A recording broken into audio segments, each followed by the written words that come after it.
దగ్గర 45 రోజులు 7 ఫేజ్లలో జరిగిన ఎలక్షన్లు ఇయ్యలతో అయిపోనున్నాయి. దేశం మొత్తం వాళ్ళ ఓటు హక్కునైతే ఉపయోగించుకున్నారు. పోయిన ఎలక్షన్లతో పోల్చుకుంటే ఓటింగ్ పర్సెంట్ జరంత తగ్గిందట.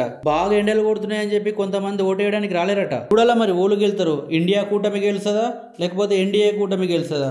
ఇక పోటీ అయితే మంచిగానే ఉంది గట్టిగా. ఈ ముచ్చటి ఇట్లుంటే మన పక్క రాష్ట్రం ఆంధ్రప్రదేశ్లో కూడా అసెంబ్లీ ఎలక్షన్లు జరిగినాయి. ఆడ టీడీపీ జనసేన అండ్ వైఎస్ఆర్సీపీ మధ్యలో పోటీ నడిచింది. ఓళ్ళు గెలుతారో తెలియదు కానీ పోటీ అయితే బాగున్నది. మన ముచ్చట ఆంధ్రప్రదేశ్లో ఏ పార్టీ గెలుతుంది అనేది కాదు, పిఠాపురంలో పవన్ కళ్యాణ్ గెలుతాడా లేదని.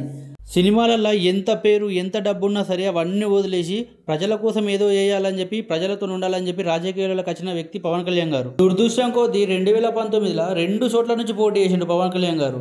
కానీ 2 చోట్ల నుంచి కూడా ఓడిపోయిండ్రు. అది బ్యాడ్ లక్ అనే చెప్పాలా. ఈసారి ఏమనిపిస్తుంది అంటే ఓడిపోవడు కాదు, ఖచ్చితంగా పవన్ కళ్యాణ్ గెలుతాడు అనిపిస్తుంది.